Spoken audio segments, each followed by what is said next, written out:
Hey, how's it going? Welcome to another video of Pancakes Plus. I'm your host Butch, and we'll be making another breakfast dish tonight. Pancakes Plus is a video series that covers all things breakfast, but especially pancakes and French toast. And tonight we're going to go to the French toast side of the things. We're going to do French Toast 101. This is a basic recipe for French toast. When we decided to do French toast, the question was where to start. And my daddy, a very wise man, always told me that the place to start is the start. So this is a basic French toast recipe. Now the first thing you want to know is you need to start off with dry bread. Fresh bread will not work well with French toast. It gets really gummy and instead of being smooth. But if you start with dry bread, then it'll absorb all the liquid and it'll be delicious. Now you can use whatever bread you have. You can use French bread, Texas toast, sourdough bread, just regular old sandwich bread, as long as it's dry. Now if you're trying to use fresh bread, put it in your oven at 200 to 250 for 20 to 30 minutes. That'll help, that will dry it out, but you don't want it to toast, you just want it to be dry. Now I found some French bread the other day at a reduced for quick sale, and which means it's just about to start going bad. So this is the perfect time. This is the perfect bread to use. This is a French bread. Now, all the experts that I've seen have said that to slice bread, you need to use a serrated knife instead of a smooth blade knife.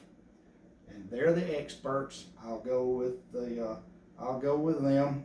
I'm not an expert. We'll just use a serrated knife. So the first thing you want to do is cut off the ends, throw them aside. You can make croutons out of those.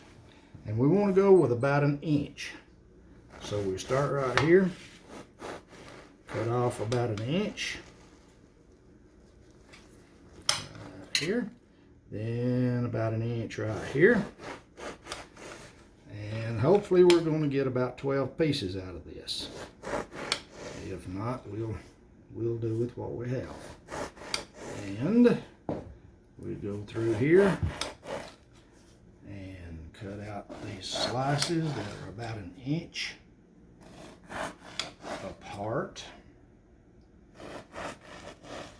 And like I say, we save these end pieces. We can make croutons, or we can make garlic bread to go with some nice Italian food. Never throw anything away, or just eat it. I like to put butter on it and just eat the end piece. I like the crust. Alright, let's see. That looks like about all we're going to be able to get out of there. We can probably get one more. Cut that off a little. And I guess the experts were right. That serrated blade worked really well on this bread. Now, line it up on a sheet pan. And how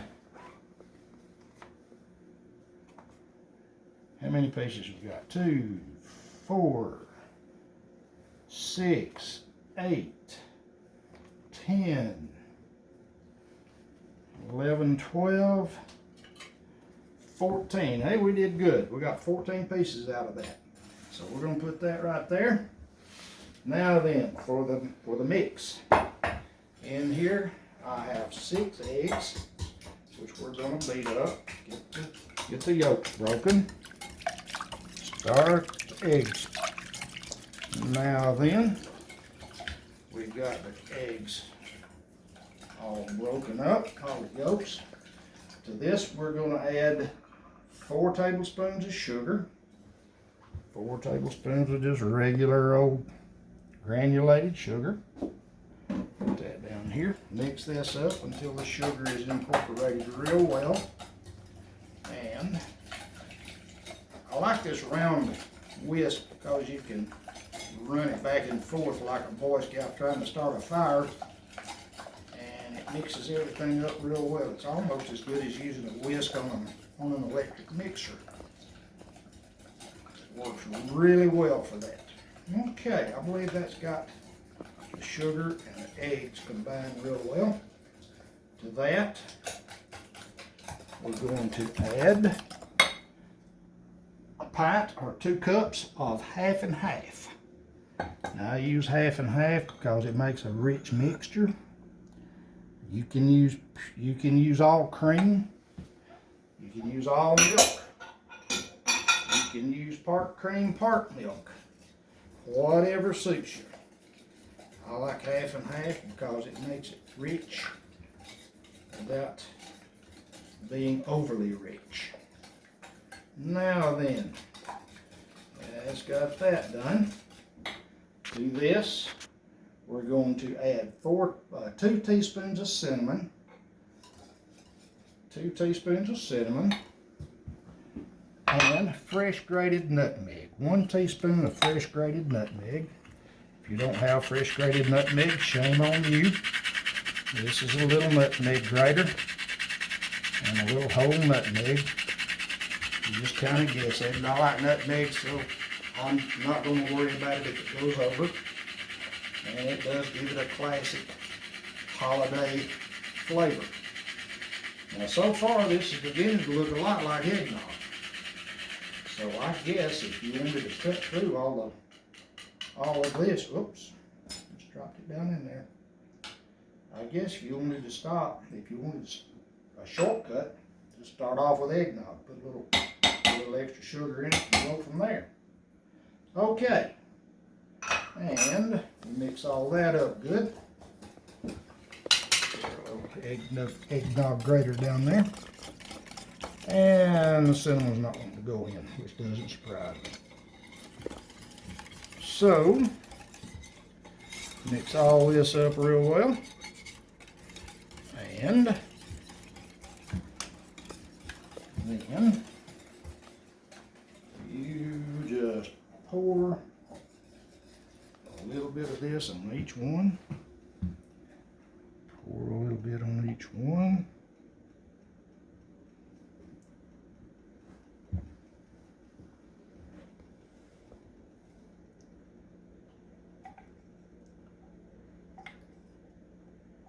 And when we get all that done,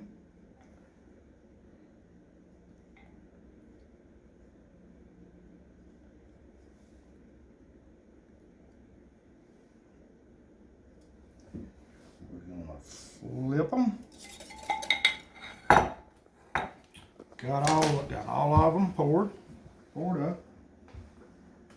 Make sure when you put them on here, you use room to flip. And you just flip these little babies over like this. Now get them all flipped over.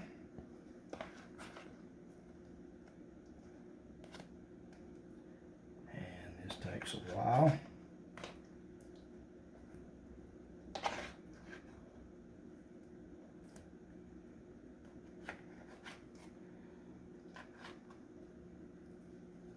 I'm having to concentrate on flipping these things, so I can't do 2 things at one time. I cannot chew gum and walk like a lot of people can. So I guess I'm going to have to work on that. Be working on my television technique. And so and that's got them all flipped over now. So take the rest of our liquid, give a little hit to each one of these on this side.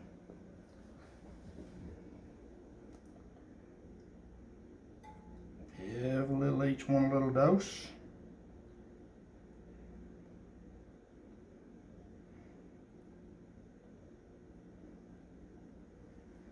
And after you've done that, if you've got anything left over, just pour it all over.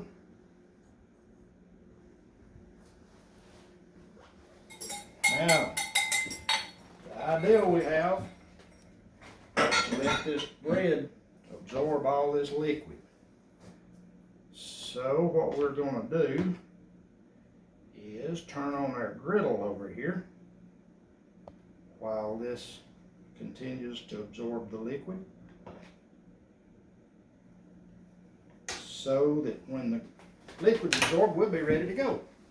Now I like this electric griddle. You can control the heat on it real well. Of course, it helps if you plug it up. Electric griddles don't work unplugged. Turn it up to 350 and let it get warm while this is absorbing. You may have to flip it a couple of more times to get everything absorbed. But when it is, we will come back and we'll cook up some French toast. And we're back now. Most of the liquid in the pan has been absorbed by the dry French toast. Now, I'm not a food historian or a food anthropologist, and I don't even play one on television. But what I have heard is that French toast and also bread pudding were developed to utilize bread that was just about to go bad. And the technique is to rehydrate it with this liquid. And if you can look in the pan here, you can see where almost all of that liquid has been absorbed. And basically this is just a fried bread pudding, basically, if you want to look at it that way. So let's go over here and cook it. We're gonna spray down our griddle. Now you can use a two burner griddle if you want to. If you don't have an electric, I really recommend getting an electric. It's really easy to control the temperature. Get you an electric griddle, or if you don't have one, do the two burner stovetop griddle, or you can use a skillet if you don't have that. I'm spraying it with canola cooking spray. Canola is it's a really good spray. It doesn't have much flavor to it. Ooh, listen to that sizzle. Love that sound of that sizzle. Yes. Put your pieces of French toast on here.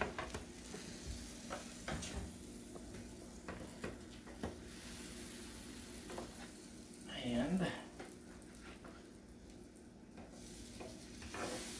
love that sizzle sound. Line these babies up right down through here. As you can see in the pan, there's very, very little of the liquid left. It's just, this stuff absorbs that liquid like a sponge. Alright, so that's got that loaded. Now we just wait on that to cook on that side. How do we know when to flip it? You just have to pick one of them up every once in a while and see how brown it is. This was one of the first ones I put on. And as you can see, it's not anywhere near being brown enough yet. So okay, we're gonna pause for the cause, and then we'll come back when it's ready to flip. Alrighty, we've been cooking here for a few minutes now. Lift up this little one right here.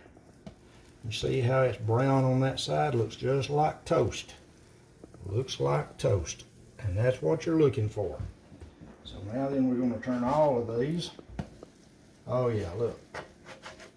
Yeah, baby.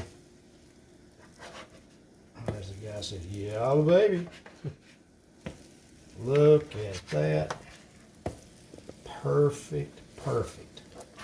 Now when this is done, it's going to be nice and crispy on the outside and smooth and creamy on the inside.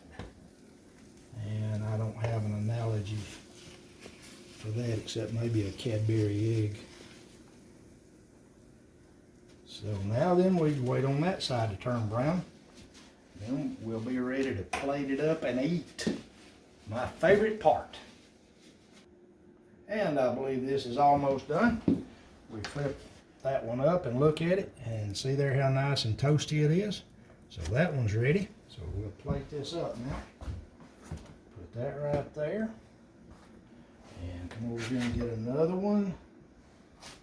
Put it right here like that. Shingle it up there. I call it shingling. I don't know what the correct term for it is. And put this one right here.